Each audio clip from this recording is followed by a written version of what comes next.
et bienvenue dans cet ultime épisode de la Hellfest TV 2014. On est toujours à Clisson en train de squatter le QG du Hellfest et aujourd'hui on va parler des différents genres et de l'évolution des genres, surtout dans le métal. Comme à notre habitude, on a invité des acteurs de la scène à discuter de ça, on se regarde ça tout de suite. Cette semaine sur notre plateau, Twiggy, directeur de production au Hellfest. Philippe Courtois, qui est à la tête de MP France, fameuse VPC rock et métal.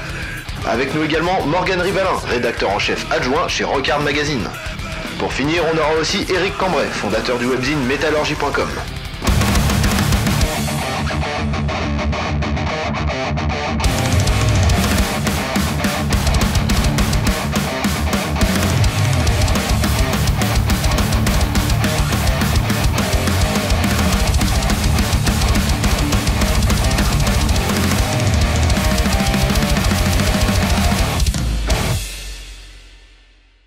Salut à tous et bienvenue sur le plateau de la Hellfest TV. On se retrouve cette année pour la dernière fois pour causer un petit peu tous ensemble de métal.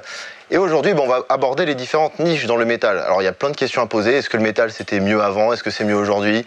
Aujourd'hui, on a plein de niches différentes. On s'y perd un peu dans toutes ces branches dans le métal. Aujourd'hui, on a le gent, le black hipster, le true black, le machin. Il existe plein de trucs. Alors moi, pour commencer par un petit tour de table, j'ai une question. Est-ce que pour vous, le métal c'était mieux avant ou est-ce qu'il est aussi intéressant aujourd'hui? Le métal ne pourra jamais être mieux qu'avant, vu que tout a été fait dans les années 80. Ça commence bien.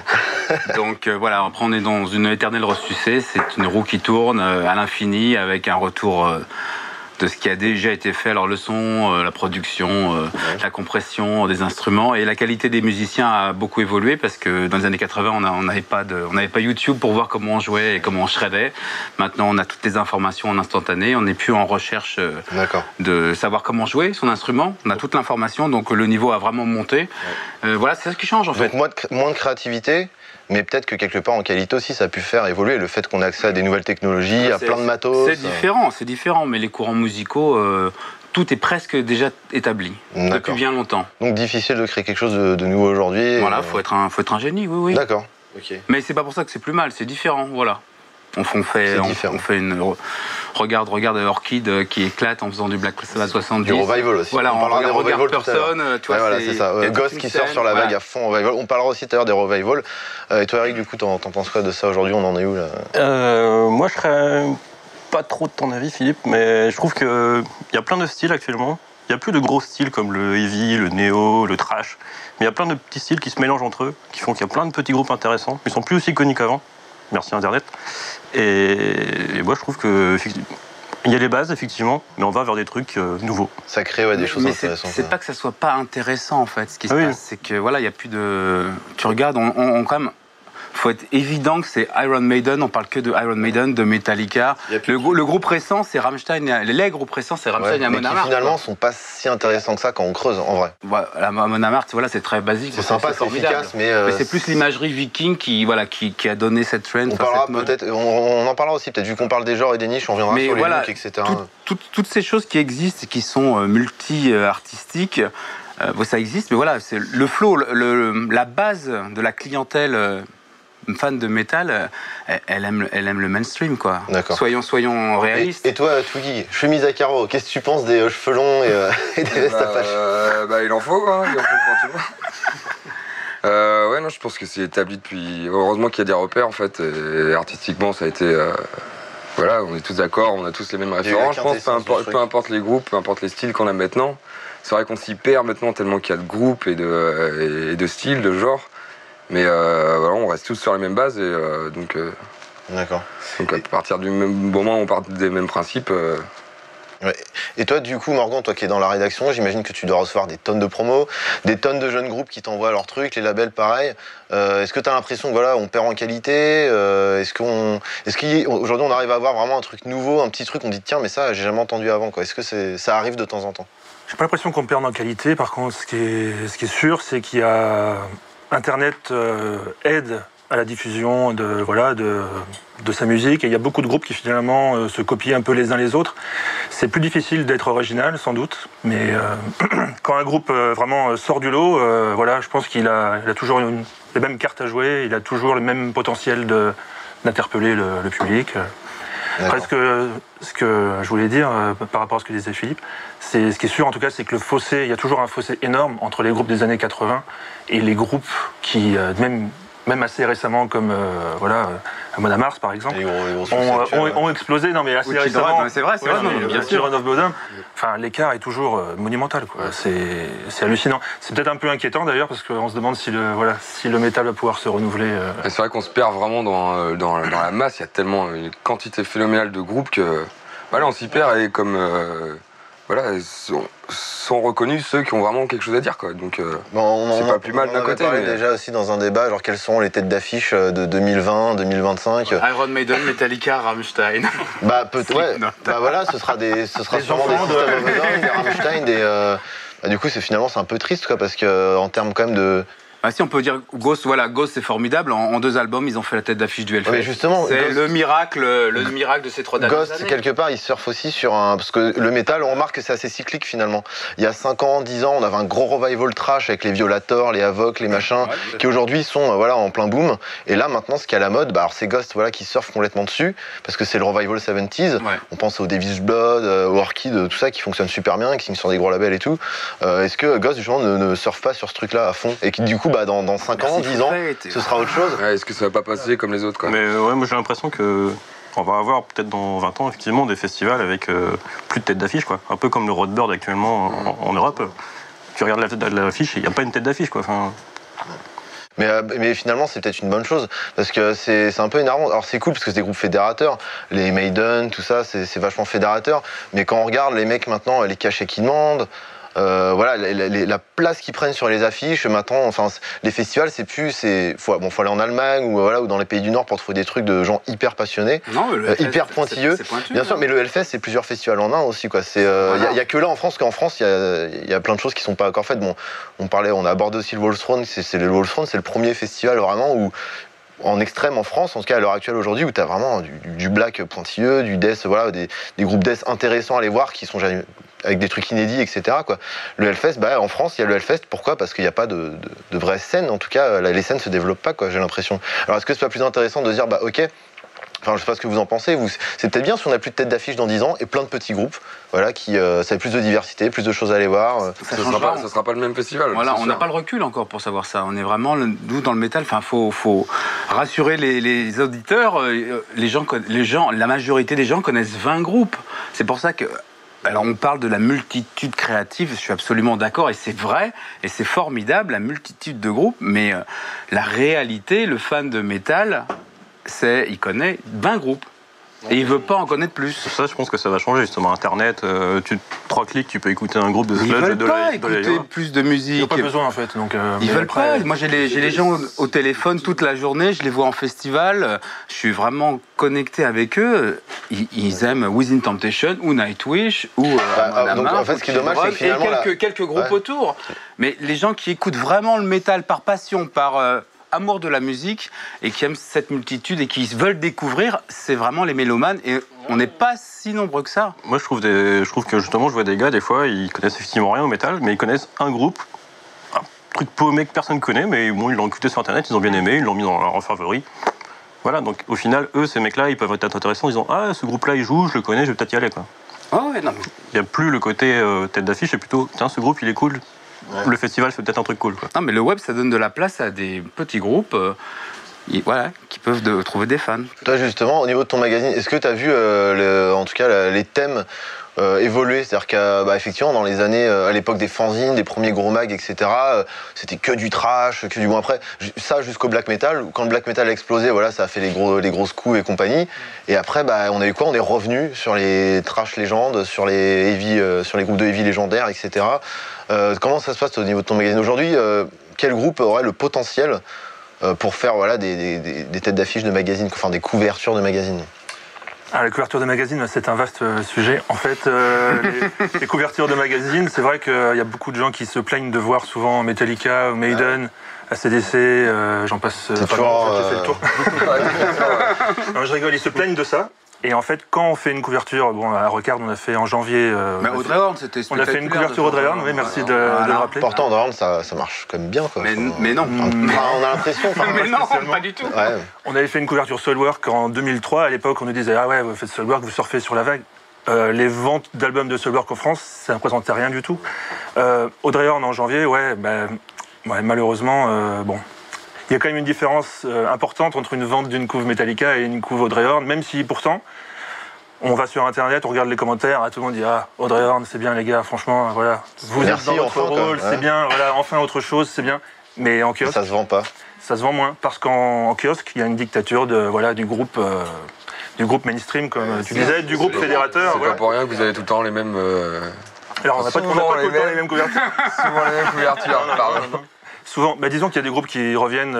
C'est sûr que quand Maiden fait un album, oui, tu fais la couve sur Maiden. Ah oui, puis quand Maiden fait une tournée, on essaie de les avoir en tête d'affiche aussi, quoi. Oui, ça peut arriver aussi, mais bon, c'est...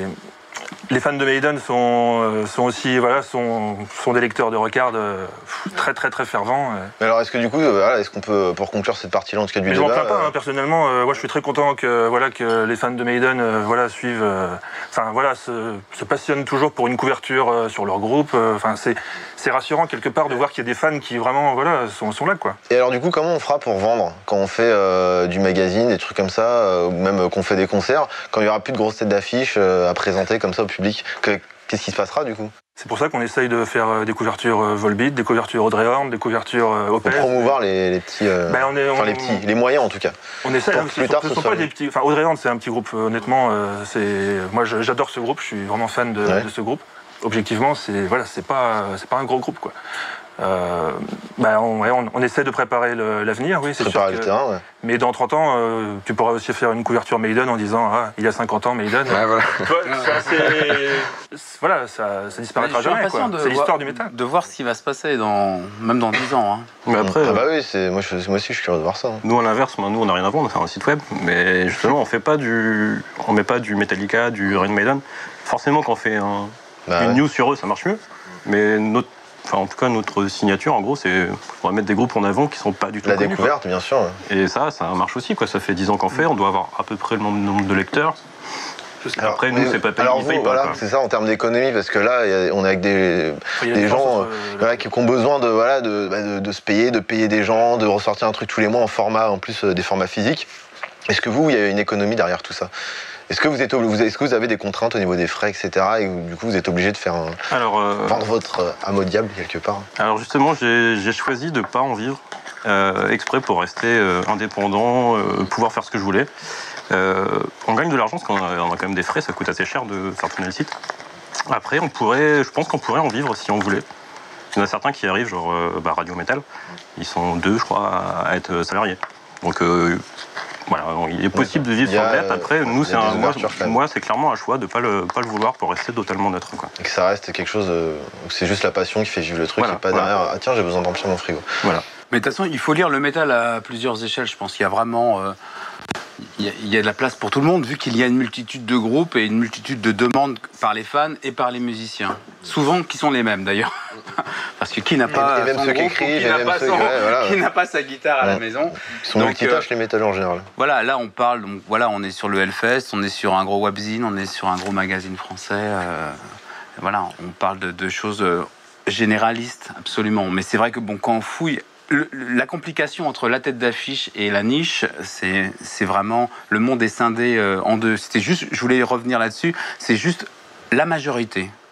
La majorité. L'ombre, on ne parle pas souvent de l'ombre, et c'est pour ça qu'au Hellfest, on parle de l'ombre, parce qu'on voit tous les artistes underground, voilà, mais il y a 5000 mecs qui aiment, 4000 mecs qui aiment tel groupe, et j'ai vu des concerts formidables de groupes que j'aurais jamais pensé voir au Hellfest, et ça, vraiment, un chapeau, quoi. Et on voit pas ça à l'étranger, et pas en Allemagne, donc faut pas être jaloux des festivals allemands, messieurs. Bien sûr, et puis si on n'est pas content, on prend la voiture, voilà. Non, mais c'est-à-dire quand même, il y a quand même une séparation entre le public français, ou même l'Espagne aussi, hein, parce que quand on voit la Resurrection qui est obligé d'élargir son spectre aujourd'hui, c'est bien qu'il y a une demande en Espagne et qu'il y a personne pour y répondre. Mais en Allemagne, c'est vrai que, après, ils ont une culture. Je suis pas sûr qu'ils soient obligés d'élargir. Je pense que c'est plus une volonté, quoi. Je pense que c'est une volonté. Ils peuvent se le permettre. Ils peuvent se le permettre d'élargir parce qu'ils savent qu'il n'y a rien là-bas. Ils ont une affiche punk hardcore qui a marché, et là ils s'ouvrent simplement pour augmenter la la capacité, quoi. Mais le truc, c'est qu'un festival comme le Resurrection ne marcherait jamais dans un pays scandinave ou en Allemagne, je pense. Parce que à partir du moment où voilà, en termes de métal, ils commencent vraiment à y s'ouvrir aujourd'hui. Ils commencent vraiment à s'ouvrir au métal aujourd'hui. Là, cette année, on a du Watain, du Amon Amarth, alors qu'avant c'était vraiment metalcore, punk hardcore, metal hardcore. Et je pense que là, c'est qu'il y a quelque chose à faire en Espagne. C'est tout, quoi. Voilà. Mais tu vois, juste, en fait, malheureusement, on n'a plus trop le temps pour ça. On en reviendra là-dessus sans problème dans la deuxième partie. Okay. On va se regarder juste une petite chronique. On se retrouve après ça.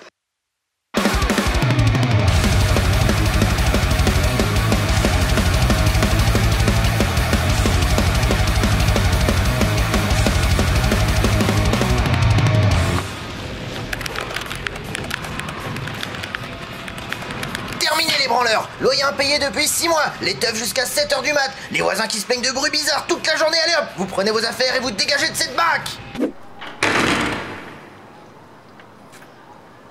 Et voilà un des meilleurs groupes de hardcore actuels, j'ai nommé Rotting Out. Quoi?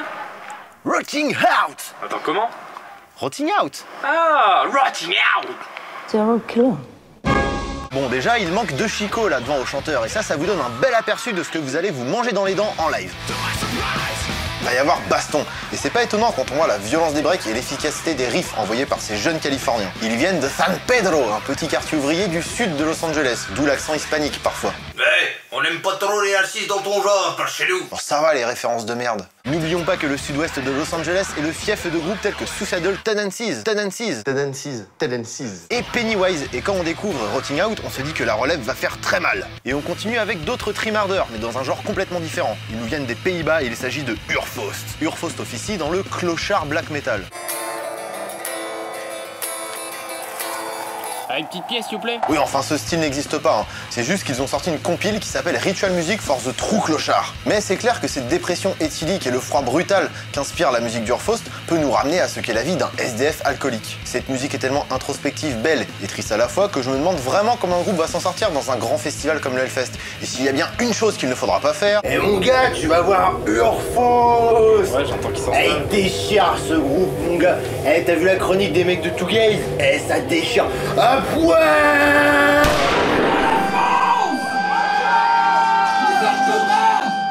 On vient des Alpes-Maritimes et on est des PD.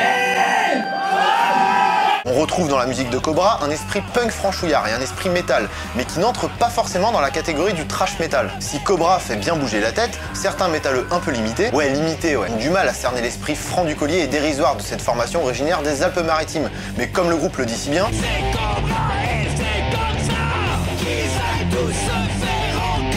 Et ils ont bien raison. Et puis je vous parlais de Bon Heavy français le mois dernier. Et ben eux, je pense qu'ils en sont vraiment fans.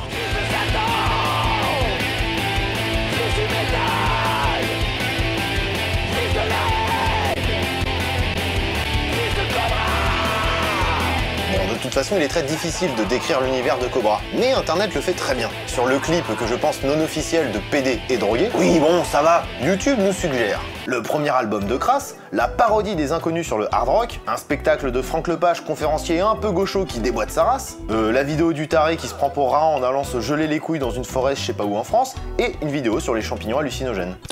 Ouais, c'est assez représentatif, je trouve. Sous ses airs minimalistes et abrutis, Cobra soulève tout un tas de problèmes et est bien plus corrosif que bon nombre de groupes punk ou metal qui se veulent non conformistes. Mais rassurez-vous, hein, ça cause quand même un peu de Satan. Et il y a même quelques solos. Enfin, j'en ai retenu 2, je crois. Bon allez, on conclut avec d'autres têtes brûlées du joli monde du métal et on enchaîne avec les Wiccamas Romance. Yeah, non, je déconne. Mais c'est ça aussi le Hellfest, la diversité, l'ouverture d'esprit. Et ouais, mon gars. Et ceux qui sont pas contents... Qu'ils aillent tous se faire enculer. Bref, pour finir, je vais vous toucher quelques mots sur Impiety, pour les fans de violence et de blasphème pur. Mais nous aussi on fait du blasphème pur. Tels des zombies satanistes possédés. Ouais, zombies satanistes, et alors, c'est stylé. La cavalerie Impiety tranche des têtes depuis 1988, donc c'est pas des branques. Ils ont commencé sous le nom sympa de Sexfago, en faisant des reprises de Hellhammer et de Sarcophago, justement. Alternant chaos, efficacité et ambiance sombre, le combo possède une discographie émiettée en plein d'EP, splits et albums, et a su bien évoluer avec le temps. Aujourd'hui, il est impressionnant de voir à quel point Impiety est capable de pondre des pièces ultra chiadées, sans pour autant mettre de côté l'agressivité et sa noirceur. Longévité, intégrité et qualité, tout simplement un des meilleurs groupes du genre.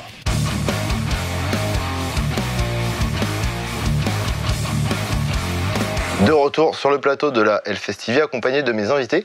Et tout à l'heure, on parlait un peu de l'évolution globale du métal, mais ça, on l'avait déjà fait dans les émissions précédentes. Là, ce qui nous intéresse un peu, c'est de parler un peu tout simplement de l'évolution du metalhead. Avant, dans les concerts, dans les festivals, on croisait quasiment que des chevelus avec des vestes à patch.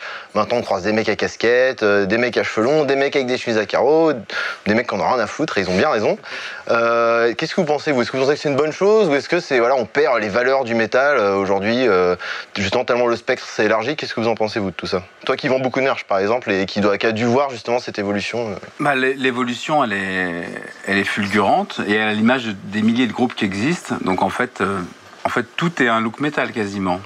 Il y a de la place pour tout le monde et tous les looks sont acceptés. Et c'est vrai que maintenant on voit ce qu'on ne voyait pas. On voit des gens arriver en sortant du bureau, costard cravate, aller à leur concert de gent ou de post-core. Donc ça c'est vrai. Ou de black metal, ou de black metal, et se mélanger avec des percés, des tatoués, des casquettés, des méchés, tout ce que tu veux. Alors le puriste dira oui, mais on perd l'essence même du métal et c'est pour ça que ça devient de la merde. L'essence même du métal, c'est la veste à patch, effectivement, mais je pense que c'est vraiment un revival, et là c'est de l'intégrisme musical.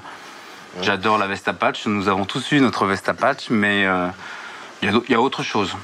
La veste en cuir est quand même beaucoup plus sympathique. Quand on vieillit un peu, ouais, c'est peut-être un peu plus sympathique, mais bon, la veste en jean bien patchée, c'est... Mais le t-shirt métal, voilà. La vie avec le t-shirt métal, moi par contre, tu vois, malgré mes 43 ans, je mets mon t-shirt. C'est vrai que le t-shirt de groupe, ça reste... tous les jours. Éternel. Le t-shirt noir de rigueur évolue quand même assez peu. Hein. Il pèse toujours son poids grâce à l'amas d'encre qu'on trouve dessus. Voilà, en général, c'est un t-shirt assez lourd. Il est heavy. Et est-ce que des fois... 180 grammes. 180 grammes. Est-ce que des fois, vous pensez pas que justement, il y a une espèce de... une espèce de méchanceté et de refus, des fois, de la part des puristes, qui disent « Ouais, mais toi, tu t'habilles comme ça, tu connais rien, quoi. » C'est pas un peu ridicule? Je dirais que le fan de métal, il achète le merchandising de son groupe, donc après, je dirais que la faute est à porter sur les groupes, quoi. S'ils sortent que des t-shirts noirs... Mais même au-delà, même le look en général, c'est-à-dire qu'il y a plein, il y a des espèces de guéguerres bidons des fois dans les festivals ou encore plus sur internet parce qu'il y a sous couvert d'anonymat les gens disent n'importe quoi. Mais voilà, non mais toi t'es un mécheux, toi t'as un beauf, toi t'as un métal saucisse, tu t'habilles comme ça. Et est-ce que ça... C'est quand même un public relativement solidaire et qui accepte beaucoup de choses. N'exagérons pas. Mais il y avait ça à l'époque, cette espèce de rejet. C'est à l'époque où... C'était un petit peu plus intégriste, mais parce qu'on était beaucoup moins nombreux. Et voilà, c'est tout. Je pense que c'était... voilà, le peu de gens, on était comme des frères tous ensemble. Maintenant, l'école, la culture métal est beaucoup plus développée en France. Et plus de personnes ont leur place, vraiment. Vraiment. Avant, il y avait quelques codes. Voilà. Il y avait quelques genres. Maintenant, avec le nombre de genres... Je pense que les codes ont été cassés, en fait, hein, vraiment dans l'habillement, dans le look. Et c'est vraiment... Mais il y a des normes. Plus open. Il y a un côté pose aussi, quoi, de certains. Les mecs qui se tatouent les avant-bras et le cou en premier. Ça, ouais, ça c'est clair. Je suis pas sûr qu'ils le font pour la musique. On a quand même l'impression qu'il y a de plus en plus... pour parler le terme poseur, ça, c'est-à-dire qu'aujourd'hui, il y a plein de mecs qui vont être ultra tatoués, ils auront tous les tatouages hardcore de leurs chanteurs préférés, ils vont faire la même chose. Mais et ça, il y en a de plus en plus, c'est clair et net quand même, on peut pas le renier, quoi. Il y a de plus en plus de mecs qui connaissent rien, j'ai l'impression, alors même s'ils sont ouverts l'esprit et tout. Tu as vu ce tatouage Earth Crisis sur le visage? Ouais, le mec, c'est une nana d'ailleurs ou un mec, je sais pas. C'est un mec, qui est tout rasé, ouais. Voilà. Alors là, est-ce qu'on n'est pas dans le ridicule total, quoi? Il aurait dû aller voir son psy avant d'écouter du métal. Avant même d'écouter du métal. Le psy avant le tatoueur, quoi. Et et est-ce que vous avez l'impression qu'il y a certaines niches de métal, justement? Alors, on pense souvent au black metal, parce que le black metaleux, en général, de base, est relativement intégriste. Est-ce que vous avez l'impression qu'il y a des scènes plus méchantes que d'autres à l'heure actuelle? Des mecs un peu plus cons que les autres, finalement? Il y en a partout, hein. Ouais, c'est égalité, quoi. Ouais, après, il y en a qui prennent ça trop au sérieux, quoi. À la base, le métal, c'est un peu décalé, quoi. Black Sabbath, c'était pour rigoler un peu, la croix renversée, quoi. Après, il y en a, ils sont fait... On est des méchants. On est des méchants, et puis ils veulent le rester, donc voilà. Ils vont forcément avoir une orientation un peu intransigeante sur les autres, quoi. Après, je dirais pas que c'est méchant, mais je dirais que le puriste, le métalleux puriste, on va dire qu'il, lui, qui écoute du métal depuis 20 ans, il a d'abord écouter du métal et ensuite s'habiller en conséquence, avec les normes, les codes que ça reflétait. Et derrière, c'est vrai qu'il y a des gamins, comme on disait, qui se tatouent avant de connaître plus de 20 groupes. ça fait toujours, ça fait rigoler quoi. Mais du coup, quand même, à travers les looks, etc., on peut réussir parfois à juger la personne aussi, quoi.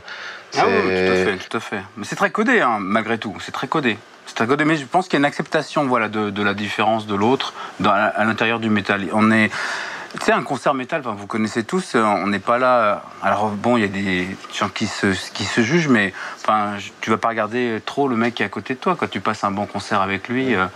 Après, qu'il ait une mèche ou qu'il ait un t-shirt. Est-ce que ça gâche pas la vie? Par exemple, t'es au Hellfest, tu vas voir un pur roux de True Black que t'as trop envie de voir, parce que ça arrive. Le Hellfest, ce qui est bien, c'est que tu peux aller voir voilà, du True Black. Et qu'il y a un mec à côté de toi avec une chemise à carreaux? Non, pas du tout. Le problème. Non, mais des fois, ça va plus loin que ça. C'est-à-dire que justement, vu que le métal, c'est un style, enfin, il y en a qui disent, alors le métal, c'est extrême, du coup, on peut faire n'importe quoi. Tu vois, toi, tu vas avoir ton groupe de black préféré qui est trop bien, qui crée une pure ambiance, et t'as un mec déguisé en hot dog à côté de toi. Voilà. Ça fout les boules. Alors ça, les déguisements, c'est autre chose.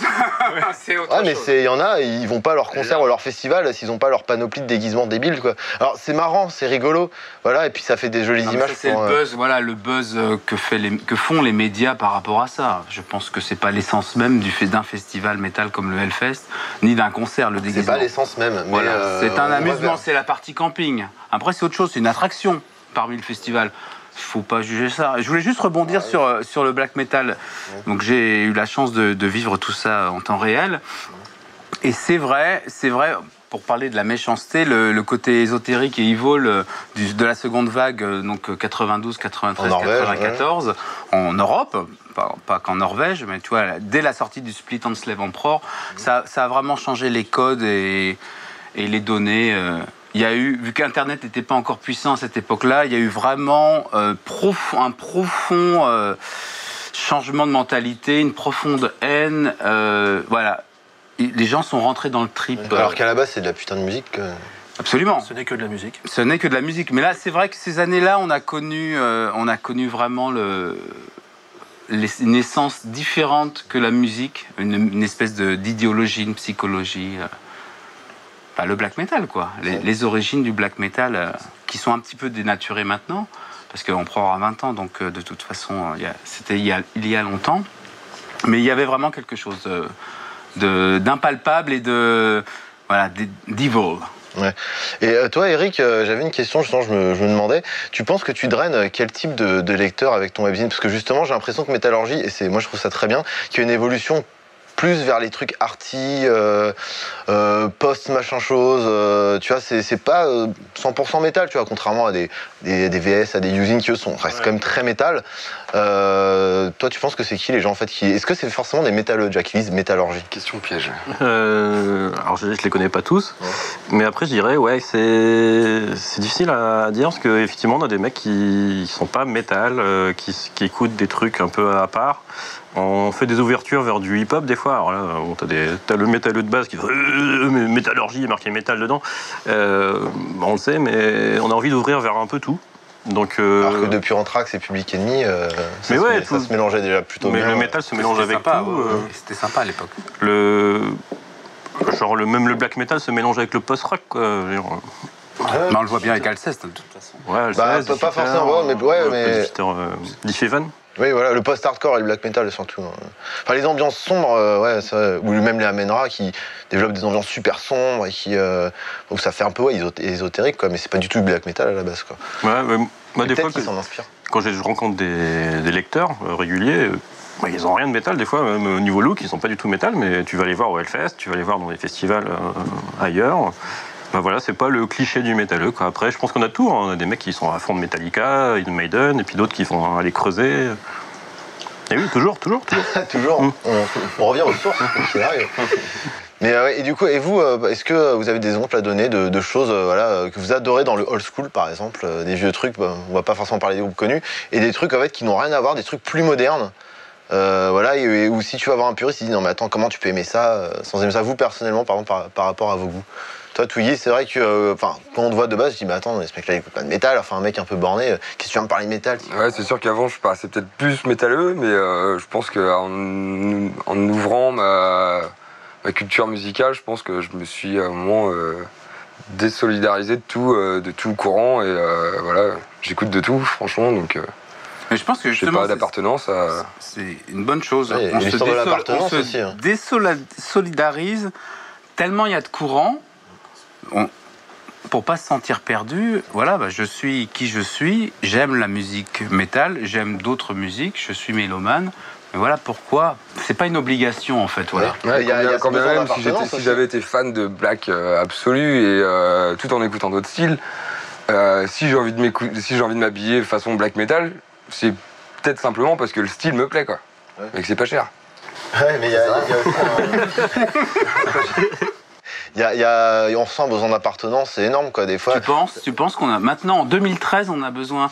Il y a des gens, Dans les années 90, on avait... Voilà, on recevait les démos par courrier, le tape trading, on économisait pour s'acheter un vinyle. Maintenant, les jeunes, ils cliquent sur YouTube et ils ont la nouveauté gratuitement. Est-ce qu'ils ont besoin de... Voilà, est-ce que... Ils ont besoin d'une appartenance. Je ne suis pas certain. J'ai quand même l'impression. Je ne suis pas certain. Après, c'est vrai qu'en même temps, c'est pas faux ce que tu dis, parce que c'est vrai qu'ils cliquent une fois, ils ont le groupe, et ils cliquent à côté, et ils ont les fringues en rapport avec leur vie. Ils ont fait le tour. En 2 clics, ils savent, tiens, ça a l'air cool, tiens, je peux m'acheter la casquette, le t-shirt. C'est vraiment le son qui fait la différence, j'ai l'impression. Cette agressivité qu'il y a dans la musique métal et qui est dans ton être, et qui dépasse les courants et les looks. On peut tous looker différents et c'est vraiment très très large. Le code est vraiment brisé en 2013. Hein. On est très très loin des années 80 et même des débuts 2000. On est très loin maintenant. Mais justement, je trouve qu'il y a des... Moi je vois sur Métallurgie, il y a des mecs, ils arrivent sur le forum, ils ont 13 ans, ils écoutent Converge. Ouais. Moi à 13 ans, j'écoutais Criss Cross et E17, quoi. Enfin, c'est pas... Les mecs, ils ont déjà une culture super jeune. Et après, du coup, ils n'ont plus besoin de se démarquer, d'être goth ou je sais pas quoi. Mais ils sont vachement riches. Les jeunes sont super riches. Ils ont une culture musicale supérieure à ce qu'on avait à leur âge. Et du coup, on dépasse les 20 groupes, là. Mais combien ils retiennent ils en retiennent combien Mais de toute façon, ils n'écoutent plus d'albums. Les teens n'écoutent pas d'albums. Ils écoutent des morceaux, il y a des clips qui leur plaisent, il y a des sons qui leur plaisent. Ils téléchargent des musiques, ils ont des compilations, ils ne savent pas quel est le nom de l'artiste, mais ils aiment la chanson. Et ils la kiffent vraiment, quoi. Ouais, mais pendant quelques temps. Ça va, du coup, on court pas. Mais nous, quand t'étais ado, t'achetais de 45 tours, t'aimais une chanson. Est-ce que ça va durer du coup? Est-ce que la mode comme le trou métalleux restera métalleux, le trasher va rester trasher jusqu'à la fin de ses vies? Est-ce que avec les nouveaux codes qui arrivent, est-ce que ça va pas être aussi éphémère que... En fait, c'est des attitudes de consommation qui sont communs à l'être humain en général, quoi. Mais c'est pas plus mal. Non, moi je suis pas d'accord parce que justement, mais le métal, justement, ce qui est intéressant à la base dans le métal, c'est que c'est un truc qui est tellement à part et qui est tellement, parce que le mec qui fait ça, qui a 13 ans, qui va télécharger à fond, finalement, ou 13 ans, ou peu importe l'âge, est-ce que quelque part, c'est pas à cause de ces gens-là qu'on va courir à notre perte entre guillemets, parce que lui, il va arriver, il va faire n'importe quoi. Il y en a plein des mecs qui. De toute façon, c'est trop tard. Pas forcément, c'est comme ça. C'est trop tard. Il faut s'adapter à la nouvelle conjoncture, je pense. Je suis d'accord, mais il y a un équilibre à trouver aussi, quoi. Et là, on en parlait aussi, on va pas revenir dessus, mais il y a un retour du vinyle, etc. Donc c'est quelque part, les gens s'en rendent bien compte. Et ce sont les mélomanes qui achètent des vinyles. Non, pas forcément. Il y a aussi des. Non, pas forcément. C'est aussi la mode. Hein. C'est la trend. Oui, si tu veux. J'achète des vinyles, j'ai pas encore ma platine, mais bientôt je vais l'avoir. Oui, c'est ça. Ouais, c'est aussi la mode. Après, t'as les gens qui écoutent vraiment des vinyles, mais là, on parle de peu de personnes. C'est la réalité, c'est ça. Le reste, c'est de la fantaisie, c'est du fantasme sur le web. Le retour du vinyle, effectivement, il est réel. Enfin, moi, je le vois bien, je travaille dedans tous les jours, et c'est un fantasme du web. L'explosion du vinyle, la consommation du vinyle, que tout sorte en vinyle. Tout est 100 ou 200 exemplaires en édition limitée, même pour les grands artistes. Donc, du coup, on avait déjà abordé le sujet des vinyles dans une émission précédente. Donc on va pas en parler. Voilà, mais pour trendy, pour revenir à... Donc le vinyle est trendy. Pour revenir sur ça peut l'être. Sur le sujet des niches. C'est encore un code, le retour. Ouais, mais ça va avec l'évolution du métal, le retour aux années 80. C'est bien le retour basique. Le cycle, la belle pochette. Exactement. C'est formidable. Pour revenir sur un truc un peu plus léger, et pour rester dans le sujet des genres et des sous-genres, etc., c'est quoi, vous, tout simplement, vos styles préférés et pourquoi, dans le métal? Voilà. Le premier truc, quand je te dis, qu'est-ce qui te vient à l'esprit tout de suite? Le punk. Le punk, ouais, d'accord. Punk, hardcore, le punk hardcore. Mais c'est lié, quoi qu'il arrive. Et qu'est-ce qui t'a attiré au début? Pourquoi t'es allé vers cette musique? Parce que c'est les premiers trucs que j'ai écoutés et forcément j'y reste un peu, quoi. Tu vois, comme quoi c'est bien que les jeunes puissent cliquer sur du métal parce que la musique qu'on a écoutée jeune, on a un souvenir. En réécoutant une chanson, on se souvient, mais j'ai écouté cette chanson-là, j'avais 17 ans, 40 ans après, tu vois, enfin pas 40 ans après, mais 30 ans après, t'as la nostalgie, mais c'est ultra puissant. Ouais, mais des fois, t'écoutes un truc, tu te dis merde, j'écoutais vraiment de la merde, mais je le kiffe encore. Il y a ça aussi. Alors, j'ai du mal, moi. Quand t'es jeune, quand tu reviens sur les groupes, la nostalgie, chez moi, elle est plus puissante. Elle est plus puissante que le fait que, bon, oui, ça jouait, c'était bizarrement accordé ou bizarrement mixé. Et toi, Morgan, du coup? Moi, je répondrai à la question par le mot trash, mais en fait, c'est surtout un autre mot, Megadeth, parce qu'en fait, moi, avant d'être fan de trash, j'étais fan de Megadeth. Je savais pas que c'était du trash. Moi, quand j'avais 13 ans, on m'a fait écouter Megadeth. Un copain m'a filé une cassette. J'ai adoré ce groupe et je suis devenu en fait un fan de cette musique-là parce que j'ai adoré ce groupe-là. Donc je me suis dit en fait c'est ça que j'aime. Et après j'ai découvert plein d'autres choses. Mais c'est sûr que on appartient en fait aujourd'hui. Est-ce qu'on appartient vraiment toujours au trash, au punk, à un mouvement? Je pense qu'on est toujours fan de. On est peut-être plus fan de groupe encore que jamais. Les jeunes, ils sont en fait. Fans de titres. Ils sont fans de titres, mais ils sont fans de groupe surtout. Ils sont fans d'Avenged Sevenfold, ils sont fans de.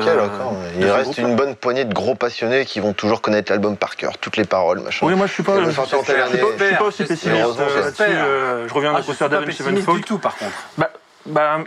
C'est quand même un petit peu dommage. Enfin, moi personnellement, je trouve ça dommage que Mais il faut être conscient que la consommation de musique par les adolescents, elle n'est pas sur un album. Il faut être réaliste. Ouais, mais c'est dommage. Il faut expliquer ça, je pense, aux jeunes générations. Ça a changé. Regarde pourquoi tout le monde nous parle du retour du mini LP.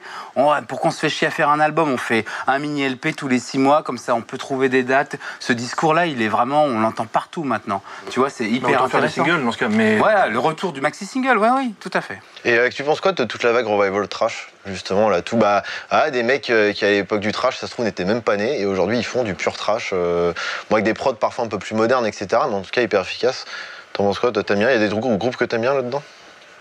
Moi, franchement, il faut que j'avoue quand même que je suis toujours, je suis surtout fan de ce que j'ai découvert quand j'étais ado et que j'ai découvert tous les groupes, de cette époque-là. Non, mais de toute façon, Municipal Waste, Bonded by Blood, tout ça. Mais c'est carrément en dessous d'Exodus, des premiers Metallica, de SOD. Mais soyez réaliste. Mais moi, j'étais pas né à cette époque, tu vois. Et je trouve qu'il y a des trucs. Vector, attends, Vector, justement, là, on parle d'évolution des niches. Vector, c'est un truc de taré. Alors ok, il y avait déjà Coroner, il y avait déjà Coroner et Voivod. Ou Punisher. Il y avait à l'époque, il y avait Coroner et Voivod, je suis d'accord.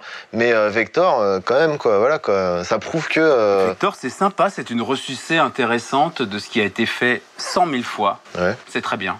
Je pense que c'est la parole d'un vrai métalleux qui respectera toujours plus les premiers groupes que ce qui peut. Mais tu auras toujours plus de respect pour les anciens groupes de trash que tout ce qui va arriver, quoi. Mais pas vraiment, c'est juste vraiment musical. Alors on est d'accord que les riffs, je les connais sur Vector, je les connais. C'est un riff de Creator qui est enchaîné par un riff de Voivod, qui est enchaîné par un riff d'Exodus. Oh, c'est pas branlé pareil, je trouve. C'est pas branlé pareil. Non, il y a quand même. Oui, mais forcément. Mais même Voivod, Coroner, il y a aussi leurs influences. Tout à fait. Mais voilà, donc finalement, et puis on en revient encore à la source des Cro-Magnons qui tapaient avec un bout de bois sur un. Dans ce cas. On remonte très loin là. Voilà, mais bon, finalement, voilà. Et donc toi, Eric, c'est quoi ton. Moi, je dirais, pas comme Twiggy et Morgan, le style que j'écoutais plus jeune, je dirais plutôt le stoner, moi, qui est revenu dans les années 2000, je pense, grâce au web. Parce que les groupes qui étaient ultra connus dans les années 90 de stoner, ils jouaient devant personne, quoi. Et le stoner, dans les années 2000, c'est la folie, et je kiffe ça. Je me fais le Roadburn tous les ans, voilà. Stoner. D'accord. Bon. De ce côté, on aura un peu compris. Moi, j'ai pas encore dit. Le néo. Le néo, voilà. Le néo métal. Le metalcore. J'ai commencé le métal avec le metalcore en 2008.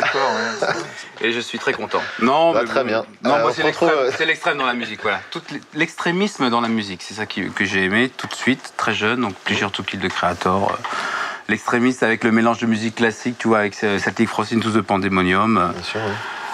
les grands classiques, mais même le speedcore avec SOD, je t'en parlais tout à l'heure, de 85. Toute la vague. De toute façon, la musique a été faite de 83 à 85. Et est-ce que tu penses qu'aujourd'hui, il y a encore des styles extrêmes? Des styles, et c'est-à-dire des mecs qui oui, parce qu'on a écouté dans la voiture, là, nos amis de métallurgie m'ont mis du post-core. Ils m'ont tué. Mais vraiment extrême dans tous les sens du terme.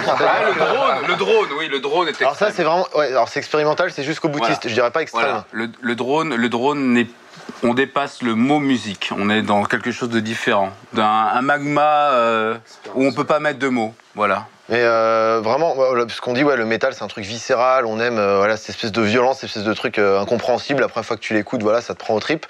Vraiment, aujourd'hui, est-ce que parce qu'on parle de musique extrême, là, des groupes vraiment extrêmes. Moi, je pense à Portal, par exemple, un groupe qui commence à de mieux en mieux marcher et qui est vraiment... Moi, j'aime bien le Porto. Je sais pas s'il y en a, je suis désolé. Là. On va devoir se contenter de la bière pour l'instant. C'est un fail. Okay. Moi je pense à Portal parce que c'est une musique super zarbi, super extrême. On catégorise ça dans le black un peu sombre, mais dans le death un peu sombre, mais il y a quand même des petites touches black, etc. Est-ce que vous avez des exemples de groupes là à l'heure actuelle où vraiment on pense aussi, on va les citer, Peste Noire, qui est jusqu'au boutiste, mais dans tout ce qu'il fait, c'est vraiment extrême. C'est un des rares groupes aujourd'hui à aller aussi loin dans le truc et du coup qui pour moi me paraît crédible. Après, peu importe ce qu'on en pense. Est-ce que vous avez vous des exemples de groupes comme ça? Non, moi je suis pas d'accord. Pas d'accord? Non. Pas d'accord en le sens c'est juste de la musique, quoi, voilà. Mais ils étaient... Ouais, mais la musique est parfois liée au contexte. Non, relis Slayer Magazine de 1 à 5, il t'explique tous, que ça soit Slayer ou Creator, seule la vitesse de l'exécution comptait. Voilà. Dans l'extrême, dans la violence. Hein, puisque tout a été la réédition de Massacra. Tout a été fait. Massacra a réédité ses 3 démos en CD. Tu as une interview de Jean-Marc qui t'explique qu'est-ce que c'était d'avoir la haine, d'être un groupe français de banlieue et d'avoir la haine et de vouloir s'en sortir à tout prix. Est-ce que tu as la haine, toi? Moi, j'ai la haine éternelle. Hate eternal. Non, eternal hate. L'extrême, je pense que tout a été fait dans l'extrême. Tu peux pas aller plus que certains groupes. Après, je trouve qu'un groupe connu, mais Converge, je trouve ça super extrême, quoi. Le mec qui sort ses tripes sur scène. Et en plus, un truc qui marche bien et tout, et qui peut être fédérateur parfois, parce qu'il y a beaucoup de métal qui écoutent Converge. Mais c'est. Les fédérateurs. Tu peux pas commencer le hardcore ou le métal en écoutant Converge, quoi. Enfin, ça me paraît un peu difficile de rentrer dans le bain comme ça, quoi. Et en live, c'est extrême, quoi. Enfin, pour moi, c'est ça l'extrême. C'est quand le mec sort ses tripes sur scène, sur CD, tu sens. Il en chie, quoi. Le groupe qui m'a bluffé, c'est j'ai écouté Nazum en 2001-2002, qui est quand même assez bien grind, bien bourrin, et quand on n'est pas averti, ça fait bizarre, quoi. Et je sais pas, j'ai écouté une fois, j'ai senti qu'il y a quelque chose, j'ai appuyé, et maintenant je crois que ça doit être dans les albums que je connais par cœur, quoi. C'est vrai que la transition, il n'y a pas de palliatif, quoi. C'est qui tout double, quoi. Le grind, oui. En général, de toute façon, c'est la première fois que tu l'écoutes, t'es bon. D'accord. Voilà. On jouait dans mon bac à sable. Ouais, mais tu vois, la première fois en l'écoutant, tu fais waouh, ça va être compliqué, quoi. Mais il y a un truc qui m'a. Je vais y arriver. Il y a un truc qui m'a tiré, quoi. J'ai une anecdote, j'ai vu que Creator en 87, donc je pensais voir la tournée Pleasure to Kill, et en fait il venait juste de sortir Terrible Certainty, et donc c'était la tournée Creator Voivode, et Mil Petrozza, donc vu que c'était Voivode en tête d'affiche, c'était Creator en tête d'affiche, mais il a dit vu que c'est à Paris, et qu'ils sont québécois, Voivode, on va les faire jouer en tête d'affiche. Et donc Creator, on était tous venus pour Creator, M6 avait fait une petite émission d'ailleurs ce jour-là, avec Sabouret, c'était très drôle, bref. Et les punks de thrasher, parce que ça mélangeait tout à l'époque, on était très peu, hein, les death thrasher punk. Alors ils se sont dit, ils sont amusés à cracher sur Mil Petrozza pendant tout le concert. Et ben moi j'ai vu ça, j'avais 17 ans, et je me suis dit, putain, c'est ça l'extrême, quoi. Donc tu joues super vite et tu te fais cracher dessus. Et je revois Mil Petrozza pendant la tournée avec Celtic Frost. J'ai eu la chance de rencontrer les 2 artistes. Et donc je reparle de ça avec Mills, du concert, et lui me dit, ce soir-là, on m'a craché dessus toute la soirée. Je savais pas que c'était comme ça à Paris. Donc même lui, ça l'a marqué. Et ça, c'était vraiment violent. Et ouais, le truc aussi amusant, c'est quand j'étais gamin, j'écoutais des groupes de néo plutôt. Hein. C'est l'âge, quoi. Comme toi, sûrement. Voilà. Et en fait, j'ai quelqu'un plus âgé qui m'a fait, tiens, écoute ça et tout. Ça, c'est du métal extrême. C'était Misanthrope. Voilà. Et maintenant, je suis en train de débattre de toi si c'est assez extrême ou pas. C'est extrême dans tous les sens du terme. Pour finir sur une note un petit peu plus légère, tout simplement vos derniers coups de cœur ou coups de gueule, soit l'un, soit l'autre. On peut même déborder un peu en dehors des sujets métal. J'ai plus de bière, putain. On va régler ça hors antenne tout à l'heure. Mais ça va arriver. Toi, Eric ? Coup de cœur, je vais te dire. Non, coup de gueule, il y a trop de mecs qui gueulent, alors ça me fait chier à force. Je vais parler de ASG. Donc hop, tu mettras un petit morceau à ce moment-là. Et c'est super bien, ça ressemble à Torche, c'est stoner, un peu avec des envolées un peu lyriques. Multicolore et psychédélique. Ouais, voilà. Moi, mon coup de cœur, on en a parlé tout à l'heure de ce groupe dont tout le monde parle, mais je suis désolé, je vais en remettre une couche. J'adore Ghost, c'est vraiment mon coup de cœur. Comme beaucoup de personnes, mais pas très original sur ce coup. Je suis pas très original, mais j'ai envie de rajouter, par rapport à ce qui a été dit tout à l'heure, que c'est pas un groupe qui revient vraiment en arrière. C'est quand même un groupe qui apporte quelque chose et qui, moi, me plaît à différents degrés, à différents niveaux. C'est vraiment un groupe qui me plaît. Hyper intéressant. Exactement. Et toi, Twiggy, pour conclure? Bah, j'ai pas trop mouillé, je veux dire coup de cœur, prochaine affiche du Hellfest, quoi. Voilà, c'est clair qu'il y en a beaucoup qui vont halluciner. Bah, super les gars, merci d'avoir participé à ce dernier débat. Quant à nous, on se retrouve, on espère, l'année prochaine. Et puis d'ici là, bon festival à vous.